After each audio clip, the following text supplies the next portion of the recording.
ہم اپنا آج کا سبق شروع کرتے ہیں۔ اعوذ باللہ من الشیطان الرجیم، بسم اللہ الرحمن الرحیم۔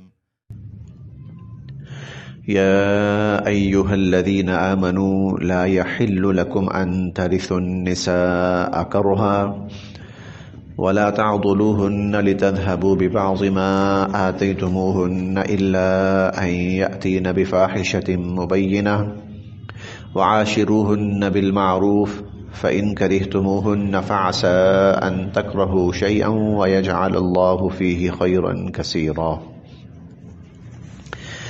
یا ایہا الذین آمنوا، اے ایمان والو، یا ایہا الذین آمنوا، اے ایمان والو، لا یحل، نہیں ہے حلال، لا یحل، نہیں ہے حلال، لکم، تمہارے لیے، لا یحل لکم، تمہارے لیے یہ حلال نہیں ہے، ان کہ ترثو، تم وارث بن بیٹھو یا مالک بن بیٹھو، النساء، عورتوں کے، کرہا، زبردستی، لا یحل لکم ان ترثوا النساء کرہا، تمہارے لیے یہ جائز نہیں ہے کہ تم زبردستی عورتوں کے مالک بن بیٹھو، ولا، اور نہ، تعضلوا، روکے رکھو، ہن، ان کو، ولا تعضلوہن، اور نہ روکے رکھو ان کو، لتذہبوا، تاکہ تم واپس لے سکو، ببعض، کچھ، ما، جو، آتیتموہن، تم نے ان کو دے رکھا ہے، لتذہبوا، تاکہ تم واپس لے سکو، ببعض، کچھ، ما، جو، آتیتموہن، تم نے ان کو دے رکھا ہے، ولا تعضلوہن لتذہبوا ببعض ما آتیتموہن، اور اس لیے ان کو روکے نہ رکھو کہ جو کچھ تم نے دیا ہے اس میں سے کچھ ان سے واپس لے سکو، الا، سوائے اس کے، ان یأتینا، کہ وہ ارتکاب کریں، بفاحشۃ مبینہ، فاحشہ، بے حیائی، مبینہ، واضح اور بڑی، سوائے اس کے کہ وہ کسی واضح اور بڑی برائی کا ارتکاب کریں۔ دو باتیں یہاں بیان کی گئی ہیں۔ پہلی بات تو یہ ہے کہ تم عورتوں کے زبردستی مالک نہ بن بیٹھو۔ زبردستی عورتوں کے مالک بن بیٹھنے کا مطلب یہ تھا کہ زمانہ جاہلیت میں اگر کوئی عورت فوت ہو جاتی تھی تو نہیں، کسی عورت کا خامن فوت ہو جاتا تھا، کسی عورت کا خامن فوت ہو جاتا تھا تو اس مرنے والے خامن کے جو ورثاء ہوتے تھے وہ اس عورت پر پابندیاں لگا دیتے تھے کہ وہ کہیں اور شادی نہیں کر سکتی، وہ پابندی لگا دیتے تھے کہ تم بس ہمارے خاندان کی عزت رہی ہو اور ہمارے بھائی کے یا ہمارے بیٹے کے یا فلاں کے تم نکاح میں رہی ہو، اب تم کسی اور کے نکاح میں نہیں جا سکتی، اب تم کسی اور کے گھر نہیں جا سکتی۔ تو اللہ رب العزت نے یہاں پر اس چیز سے منع فرمایا ہے پہلے جملے میں کہ تم زبردستی عورتوں کے مالک بننے کی کوشش نہ کرو،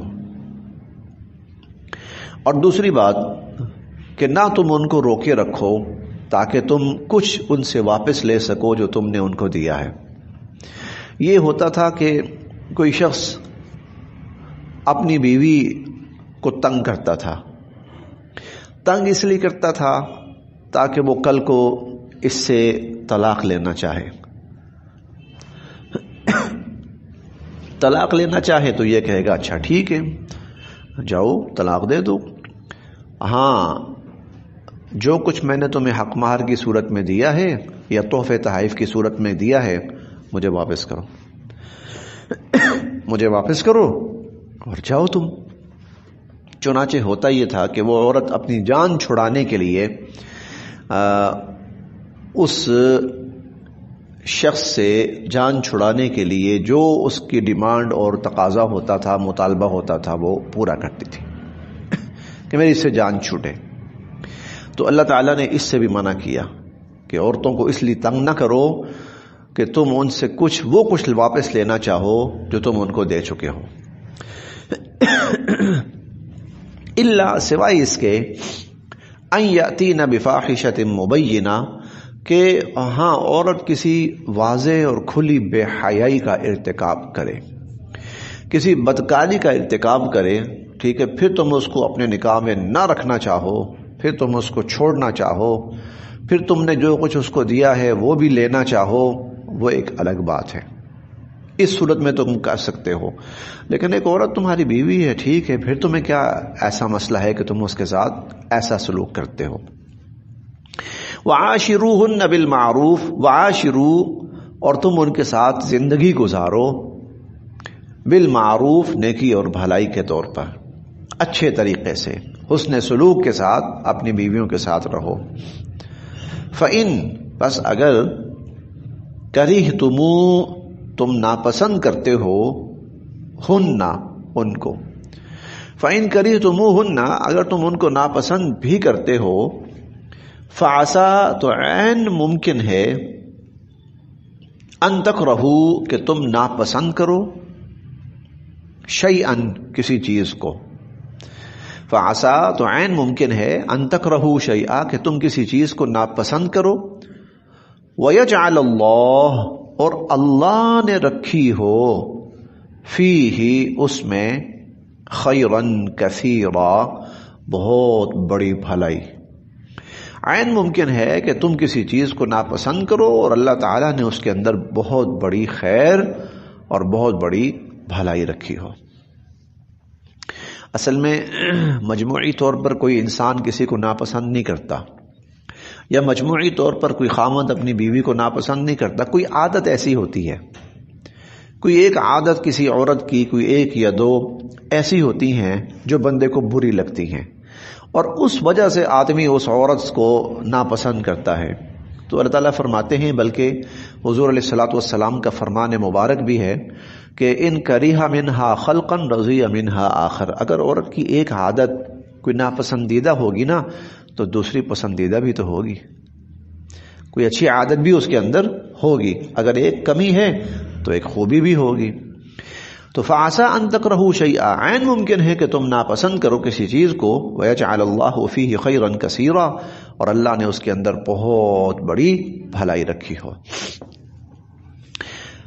ہمارے ہندوستان میں ایک بہت بڑے بزرگ گزرے ہیں اور بہت ہی بڑے صاحب علم بھی تھے، بزرگ بھی تھے، اللہ والے بھی تھے، ان کا نام تھا مرزا جانے جانا رحمۃ اللہ علیہ۔ تو بہت ہی بڑے اللہ والے تھے، بہت صاحب علم تھے، اور جو تفسیر مرزا مظہر جانے جانا تو ان کی تفسیر، ان کے شاگرد گزرے ہیں مولانا ثناء اللہ امرتسری، انہوں نے پھر تفسیر لکھی اور تفسیر کا نام رکھا تفسیر مظہری۔ وہ تفسیر مظہری اپنے اس استاد اور بزرگ کے نام پر انہوں نے نام رکھا اس کا۔ بہت نفیس الطبع انسان تھے، نازک مزاج، اور اتنے نفیس الطبع اور نازک مزاج تھے کہ اگر کہیں تنکا بھی پڑا ہوتا تھا نا تو سر میں درد شروع ہو جاتا تھا۔ اورنگزیب کا زمانہ تھا تو اورنگزیب جو صاحب علم لوگ ہوتے تھے، بزرگ، ان کا بہت احترام کرتا تھا۔ ان کے پاس ان کی زیارت کے لیے گیا، ملنے کے لیے گیا اورنگزیب عالمگیر۔ تو ملاقات جب ہوئی تو اورنگزیب کو پیاس لگی، وہاں گھڑا پڑا ہوا تھا، تو کہنے لگا جی اجازت ہو تو میں پانی پی لوں؟ پی لو۔ اورنگزیب نے پانی پیا، پانی پینے کے بعد نا اس کے اوپر کٹورا ہوتا تھا، گھڑے کے اوپر کٹورا، اچھا وہ کٹورا نا الٹا رکھا جاتا ہے، اورنگزیب نے وہ کٹورا سیدھا رکھ دیا، اب ان کے نا سر میں درد شروع ہو گیا۔ خیر جب جانے لگا اورنگزیب تو کہنے لگا حضرت اگر اجازت ہو تو میں ایک خادم بھیج دوں، آپ اکیلے ہیں یہاں پر، کچھ آپ کی خدمت کر دیا کرے گا۔ کہنے لگے جس بادشاہ کو کٹورا رکھنے نہیں آتا اس کے خادم نے کیا کرنا یہاں آ کر، تیری مہربانی تو نہ آیا کر بس یہاں۔ ایسے نازک مزاج، اللہ کی شان کہ جو بیوی ملی نا وہ بالکل اس کے برعکس، ہر وقت لڑائی جھگڑا، اور بہت سارے اور بھی الفاظ میری زبان پر ہیں لیکن خیر میں وہ کہنا نہیں چاہتا۔ تو کسی نے ان سے کہا کہ حضرت آپ اتنا آپ تنگ ہوتے ہیں اس سے اور اتنا آپ کو پریشان کرتی ہے، آپ چھوڑ کیوں نہیں دیتے اس کو؟ تو کہنے لگے بھائی بات تو ٹھیک ہے لیکن اس کے اندر نہ ایک خوبی ہے، اس خوبی کی وجہ سے میں اس کو نہیں چھوڑتا۔ وہ خوبی کیا ہے؟ وہ خوبی یہ ہے کہ اگر میں اس کو کوئی حکم دوں نا کسی وقت تو یہ اس حکم کی تعمیل کے اندر اپنی جان لگا دیتی۔ میں کہیں چلا جاؤں اور اس کو میں بٹھا جاؤں کہ اس نکر میں بٹھا کے جا رہا ہوں تجھے، اور تو نے اٹھنا نہیں جب تک میں نہ آؤں، تو میں اگر 6 مہینے بعد بھی آؤں نا تو وہیں بیٹھی ہوگی چاہے مر چکی ہو۔ تو یہ وفا شعاری جو ہے نا اس کے اندر ایسی ہے کہ میں اس کو نہیں چھوڑتا۔ دوسری بات یہ ہے کہ اگر میں چھوڑ دوں گا تو کہیں اور شادی ہو جائے گی، کہیں اور شادی ہوگی تو کسی اور کی زندگی بھی تو اس نے جیسے برباد کرنی ہے نا، تو چلو میری ہی صحیح۔ تو فعسى ان تکرہوا، عین ممکن ہے کہ تم کسی چیز کو ناپسند کرو، ويجعل الله فيه خيرا كثيرا، اور اللہ نے اس کے اندر بہت بڑی خیر رکھی ہو۔ اسی لیے اگر کوئی بھی شخص کہیں پر بھی اپنی بیوی کی کسی ایک عادت سے وہ خار کھاتا ہے اور اس کو بری لگتی ہے تو وہ اس کی دوسری عادات کو کمپیئر کرے، اس کو بڑی اچھی عادات اس کے اندر ملیں گی۔ وَإِنْ، اور اگر اردتم، تم تبدیل کرنا چاہو، اور اگر تم چاہو الاستبدال، تبدیل کرنا، زوجن، بیوی کو، مکان زوجن، دوسری بیوی کی جگہ، وَإِنْ أَرَدْتُمُ اسْتِبْدَالَ زَوْجٍ مَكَانَ زَوْجٍ، اور اگر تم ایک بیوی کی جگہ، ایک بیوی کو بدل کر اس کی جگہ دوسری بیوی لانا چاہو، یعنی اگر تم نے شادی کی تھی کسی خاتون سے، اب تم اس کو طلاق دے کر کوئی اور کسی اور خاتون سے شادی کرنا چاہتے ہو۔ وَآتَيْتُمْ، اور تم نے دے رکھا ہے، إِحْدَاهُنَّ، اس کو، قِنْطَارًا، ڈھیروں مال، اور تم نے اس کو ڈھیروں مال دے رکھا ہے، فَلَا تَأْخُذُوا، تو نہ لینا، مِنْهُ، اس سے، شَيْئًا، کچھ بھی، فَلَا تَأْخُذُوا مِنْهُ شَيْئًا، اس سے کچھ بھی نہ، واپس نہ لینا، جو دے دیا، فَلَا تَأْخُذُوا مِنْهُ شَيْئًا، تو اس سے کوئی بھی چیز واپس نہ لینا۔ أَتَأْخُذُونَهُ، کیا تم واپس لوگے اس سے، بہتاناً، الزام لگا کر، وَإِثْمًا مُبِينًا، اور واضح گناہ کا ارتکاب کر کے۔ أَتَأْخُذُونَهُ بُهْتَانًا وَإِثْمًا مُبِينًا، کیا تم اس سے، اس پر بہتان لگا کر اور واضح گناہ کا ارتکاب کر کے اس سے واپس لوگے۔ بہتان کا مطلب کیا ہے، الزام کا مطلب کیا ہے؟ ہم نے پیچھے پڑھا تھا کہ ہاں اگر بیوی بدکار ہو تو پھر اس سے اگر کوئی شخص مطالبہ کرتا ہے تو وہ کر سکتا ہے۔ اب اگر کوئی شخص بیوی کو دی ہوئی چیز واپس لیتا ہے تو گویا وہ تو اس کے اوپر بہتان لگا رہا ہے نا، بدکار ہونے کا الزام لگا رہا ہے نا، اسی صورت میں واپس لے سکتا ہے۔ اب واپس مانگتا ہے تو اس کا مطلب کیا ہے کہ اس کو بدکار سمجھ رہا ہے۔ أَتَأْخُذُونَهُ بُهْتَانًا، کیا تم اس پر بہتان اور الزام لگا کر واپس لوگے، وَإِثْمًا مُبِينًا، اور کھلے گناہ کا ارتکاب کر کے۔ تو جو تم نے دے دیا ہے ان کو وہ تم ان سے واپس نہ لو، اور تم ان سے واپس نہیں لے سکتے۔ اس آیت کے ضمن میں ایک واقعہ بھی بڑا معروف ہے۔ حضرت عمر رضی اللہ تعالی عنہ نا، وہ اپنے زمانے میں وہ دیکھ رہے تھے کہ عرب سے باہر کے لوگ مسلمان ہو رہے ہیں، اور ان کے جو علاقائی رسم و رواج ہوتے تھے آہستہ آہستہ وہ بھی مسلمانوں کے اندر آ رہے ہیں۔ اور ان میں سے ایک رسم و رواج یہ بھی تھا کہ جو باہر کے لوگ تھے وہ نکاحوں کے موقع پر اپنی بیویوں کو بہت زیادہ حق مہر دیتے تھے۔ تو یہ چیز آہستہ آہستہ ان کی دیکھا دیکھی مسلمانوں کے اندر بھی آنے لگی۔ تو عمر رضی اللہ عنہ چاہتے تھے کہ ایسا نہ ہو، نکاح مشکل ہو جائے گا۔ تو ایک دن نہ عمر رضی اللہ عنہ باقاعدہ مسجد نبوی کے اندر منبر رسول پہ کھڑے ہو کر خطبہ دے رہے تھے اسی بات پر. تو ایک بوڑھی عورت نا وہ کہیں سن رہی تھی بات، وہ کھڑی ہوئی اور کہنے لگی کہ اعطانا اللہ ایانا ویمنعنا عمر، اللہ ہمیں دیتا ہے اور عمر ہمیں روکتا ہے، اللہ ہمیں دیتا ہے اور عمر ہمیں روکتا ہے. حضرت عمر کہنے لگے وما ذالک، کیا بات، کیا مطلب؟ وہ کہنے لگی کہ دیکھو اللہ تعالیٰ کہہ رہے ہیں کہ اگر تم نے بیوی کو ڈھیروں مال بھی دے رکھا ہو، سونے چاندی کا ڈھیر کا لفظ ترجمہ بھی آتا ہے اس کا، کہ تم نے ڈھیروں مال دے رکھا ہو تو اللہ تو ہمیں دے رہا ہے، ہم عورتوں کو حق مہر کی صورت میں ڈھیروں مال دے رہا ہے، اور عمر ہمیں منع کر رہا ہے کہ نہ دو عورتوں کو زیادہ حق مہر. تو حضرت عمر رضی اللہ عنہ خاموش ہو گئے، تھوڑی دیر سوچتے رہے، پھر کہنے لگے کہ اخطأ عمر و اصابت امرأة، عمر نے غلطی کی، عورت ٹھیک کہہ رہی، کیونکہ اس نے نا قرآن پیش کیا آگے. جب قرآن پیش کیا حضرت عمر خاموش ہو گئے، بس اس سے آگے کچھ نہیں. حالانکہ جس تناظر میں وہ بات کر رہے تھے وہ بالکل ٹھیک تھی بات.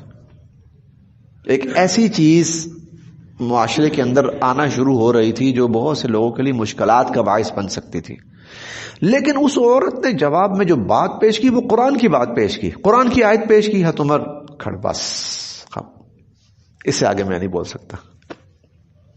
حضرت عمر کی بات غلط نہیں تھی، حضرت عمر رضی اللہ عنہ کی بات غلط نہیں تھی. بحیثیت حاکم اور بحیثیت خلیفہ اور اپنی پوری رعایا کی نگہداشت کرنا اور غلط چیزیں اگر کسی صورت میں ہیں تو ان کو حد کے اندر لانا، یہ خلیفہ وقت کا کام ہے، اور وہ وہی کر رہے تھے. لیکن اس عورت نے قرآن کی آیت پیش کی، آگے قرآن کی آیت پیش کی، بس میں غلط، عورت ٹھیک کہہ رہی.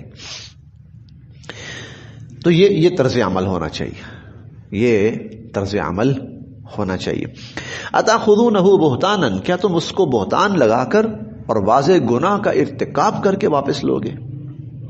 وکیفا، اور کیسے بھلا، تاخذونہ، تم اس سے واپس لے سکتے ہو، جو چیزیں دے دی ہیں تم نے وہ بھلا تم کیسے واپس لے سکتے ہو؟ وقد، جبکہ افضا، مل چکے ہیں، بعضکم، تم میں سے ایک، الی بعض، دوسرے سے. وقد افضا بعضکم الی بعض، جبکہ تم آپس میں مل چکے ہو. افضا، ملنے سے مراد میاں بیوی کے ازدواجی تعلقات. دیکھو تم لوگوں نے اپنی ایک ازدواجی زندگی گزاری ہے، ازدواجی تعلقات، اور اس کے بعد تم لوگ یہ چیزیں اب واپس لینے کی کوشش کر رہے ہو. وَأَخَذْنَا، اور لے چکی ہیں وہ عورتیں، منکم، تم سے، میثاقا غلیظا، ایک پختہ عہد. اور وہ عورتیں تم سے ایک پختہ عہد لے چکی ہیں. اور وہ پختہ عہد کیا ہوتا ہے؟ ارے بھائی آپ نے ان کو اللہ کا نام لے کر اپنے عہد، اپنے نکاح میں لیا ہے، اور ہمیشہ ہمیشہ کے لیے لیا ہے، ہمیشہ ہمیشہ کے لیے لیا ہے. اس سے پختہ عہد اور اقرار کیا ہوگا؟ اب تم ان کو چھوڑ رہے ہو اور چھوڑنے کی صورت میں ان سے پیسے واپس لے رہے ہو، دونوں باتیں غلط کر رہے ہو. تم ان سے مل کے رہے ہو، تم ان سے استفادہ حاصل کرتے رہے ہو، اب اس کے بعد تم ان سے چیزیں واپس لینا چاہتے ہو. ولا تنکحوا، اور نہ نکاح کرو، ولا تنکحوا، اور نہ نکاح کرو، ما نکاح، جن سے نکاح کر چکے، آباؤکم، تمہارے باپ، من النساء، جن بھی عورتوں سے، جن عورتوں سے تمہارے باپ نکاح کر چکے تم ان سے نکاح نہ کرو. الا، سوائے اس کے، ما قد سلف، جو پہلے ہو چکا سو ہو چکا. انہو، بے شک ایسا کرنا، کانا ہے، فاحشہ، بے حیائی، ومقتا، اور بہت بڑا ظلم، وساء سبیلا، اور بہت ہی برا راستہ اور بہت ہی برا طریقہ ہے. باپ، جن سے تمہارے باپ نکاح کر چکے. دیکھیں انسان کسی سے بھی نکاح کرے نا تو اس کی اولاد کے لیے وہ عورت ماں کا درجہ رکھتی ہے، سگی ہو یا سوتیلی ہو، وہ ماں رہتی ہے. سگی ہو یا سوتیلی ہو، وہ ماں رہتی ہے. اہل عرب یہ کرتے تھے کہ سوتیلی ماؤں کو بھی وراثت میں بانٹ لیتے تھے اور کئی دفعہ ایسا بھی ہوتا تھا کہ سوتیلی اولاد اپنی سوتیلی ماں سے نکاح کر لیتے تھے. وَلَا تَنْكِحُوا مَا نَكَحَ آبَاؤُكُم مِّنَ النِّسَاءِ، جن عورتوں سے تمہارے باپ نکاح کر چکے ہیں تم ان سے نکاح نہیں کر سکتے. الا ما قد سلف، یہ غلطی جو پہلے ہو چکی سو ہو چکی. انہ کان فاحشہ، یہ بہت بڑی بے حیائی ہے. ومقتا، اور ظلم ہے. وساء سبیلا، اور یہ بہت ہی برا راستہ اور بہت ہی برا طریقہ ہے. حرمت، حرام قرار دی گئی، علیکم، تم پر. اب ان رشتوں کا ذکر ہو رہا ہے جن سے نکاح کرنا حرام ہے، جن کو محرمات کہا جاتا ہے. حرمت، حرام قرار دی گئی، علیکم، تم پر، امہاتکم، تمہاری مائیں، وبناتکم، اور تمہاری بیٹیاں، واخواتکم، اور تمہاری بہنیں. اخوات اخت کی جمع ہے. وَأَخَوَاتُكُمْ، اور تمہاری بہنیں. وَعَمَّاتُكُمْ، اور تمہاری پھوپھیاں. وَخَالَاتُكُمْ، اور تمہاری خالائیں. وَبَنَاتُ الْأَخْ، بنات بیٹیاں. الاخ، بھائی کی، بھائی کی بیٹیاں، بھتیجیاں. وَبَنَاتُ الْأُخْتِ، بنات بیٹیاں، اخت بہن، اور بہن کی بیٹیاں، بھانجیاں. یہ سگی بہن اور سگے بھائی، ایک ہوتا نا خالہ زاد بھائی، ماموں زاد بھائی، وہ نہیں، سگے بہن بھائی، ان کی اور ان کی بیٹیاں، وہ بھی تمہارے لیے حرام. وَأُمَّهَاتُكُمُ اللَّاتِي أَرْضَعْنَكُمْ، اور امہاتکم، تمہاری مائیں، اللَّاتِي، وہ مائیں، أَرْضَعْنَكُمْ، جنہوں نے تمہیں دودھ پلایا ہے. جو پہلے رشتے بیان ہوئے نا، یہ نسبی رشتے تھے، نسبی رشتے جو خون کے رشتے ہوتے ہیں. ماں، بہن، خالہ، پھوپھی، بھتیجی، بھانجی، یہ نسبی خونی رشتے تھے.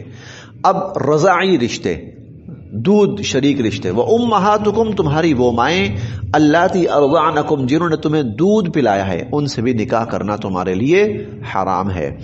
وَأَخَوَاتُكُمْ، اور تمہاری بہنیں، من الرضاعہ، دودھ شریک، اور تمہاری دودھ شریک بہنیں، وہ بھی تم پر حرام ہیں. یعنی اس رضاعی ماں کی جو بیٹیاں ہیں، جو رضاعی بہنیں لگیں، وہ بھی تمہارے لیے حرام ہیں. وَأُمَّهَاتُ نِسَائِكُمْ، اب آگے سسرالی رشتے شروع ہو رہے ہیں. یہ رضاعی رشتے تھے، پہلے نسبی، پھر رضاعی، اب آگے سسرالی رشتے. وَأُمَّهَاتُ، اور مائیں، نِسَائِكُمْ، تمہاری بیویوں کی، اور تمہاری بیویوں کی مائیں، یعنی تمہاری ساس. وَرَبَائِبُكُمْ، اور وہ زیر پرورش بچیاں، اللاتی، جو فی حجورکم، تمہاری گود میں پرورش پا رہی ہیں. وَرَبَائِبُكُمْ، تمہاری وہ زیر پرورش بچیاں، اللاتی فی حجورکم، جو تمہاری گود میں پرورش پا رہی ہیں، من نسائکم، تمہاری بیویوں سے، اللاتی، وہ بیویاں، دخلتم بہن، کہ جن سے تمہارا ازدواجی تعلق قائم ہوا، جن سے تمہارا ازدواجی تعلق قائم ہوا. یہ وہ صورت ہے، کسی شخص نے کسی عورت سے نکاح کیا، اس عورت کی پہلے سے بچیاں تھیں، اس عورت کی پہلے سے بچیاں تھیں، ٹھیک، ان بچیوں سے نکاح کرنا جائز نہیں ہے. حالانکہ یہ مطلب ان کا باپ نہیں ہے، یہ شخص ان کا سگا باپ نہیں ہے، ان کا سگا باپ کوئی اور تھا، لیکن اس کے باوجود ستیلا باپ ہے، پھر بھی اس کے لیے بھی جائز نہیں. فَإِن، پھر اگر، لم تکونوا، نہیں ہو تم، دخلتم بہن، کہ تم نے ان سے ازدواجی تعلق شروع کیا. اس عورت سے نکاح ہوا، نکاح کے بعد ازدواجی تعلق شروع ہو گیا. اب اس عورت کی جو پہلے سے بیٹیاں ہیں ان سے نکاح نہیں ہو سکتا. لیکن اگر نکاح ہوا، ازدواجی تعلق شروع نہیں ہوا، اس سے پہلے ہی رشتہ ختم ہو گیا، ایسی صورت میں کل کو اس عورت کی بیٹیوں سے نکاح ہو سکتا ہے. فَإِن لَمْ تَكُونُوا دَخَلْتُمْ بِهِنَّ، اگر تم نے ان عورتوں سے ازدواجی تعلق شروع نہیں کیا، فَلَا جُنَاحَ عَلَيْكُمْ، تو پھر تم پر کوئی حرج، کوئی گناہ نہیں ہے. وحلائل، اور بیویاں، ابنائکم، تمہارے بیٹوں کی، اور تمہارے بیٹوں کی بیویاں یعنی بہو، الذین، وہ بیٹے، من اصلابکم، جو تمہاری پشت سے ہیں، یعنی سگے بیٹے. سگے بیٹے سے مراد یہاں پر منہ بولا بیٹا بھی ہوتا ہے نا، منہ بولا بیٹا وہ شامل نہیں ہے اس کے اندر. اس کی بیوی سے نکاح ہو سکتا ہے. ہاں جو تمہارے اپنے بیٹے ہیں، تمہارے حقیقی بیٹے ہیں، ان کی بیویاں وہ بھی تمہارے لیے حرام ہیں، ان سے بھی نکاح نہیں ہو سکتا. وَأَن، اور یہ ہے کہ تجمعوا، تم جمع کرو، بین الاختین، دو بہنوں کو ایک ہی نکاح میں. اور یہ کہ تم دو بہنوں کو ایک ہی نکاح میں جمع کرو، یہ بھی حرام ہے. یعنی ایک عورت سے نکاح کیا اور وہ نکاح میں ہے، اور اس کے ہوتے ہوئے اس کی بہن سے نکاح کر لینا. دو بہنیں بیک وقت ایک نکاح میں جمع نہیں. ہاں ایک فوت ہو گئی، اس کے بعد آدمی دوسری بہن سے نکاح کر لے، وہ جائز ہے. اللہ، سوائے اس کے، ما قد سلف، جو گناہ پہلے ہو چکا سو ہو چکا. ان اللہ، بے شک اللہ تعالی، کانا ہے، غفوراً، بخشنے والے، رحیما، رحم فرمانے والے. ان اللہ کان غفورا رحیما، بے شک اللہ تعالی بخشنے والے ہیں، رحم فرمانے والے ہیں. الحمدللہ ہمارا چوتھا پارہ اللہ کے فضل و کرم سے مکمل ہو گیا. ہمارا چوتھا پارہ، اس کو میں دہرا لیتا ہوں اور پھر مزید بات کرتے ہیں.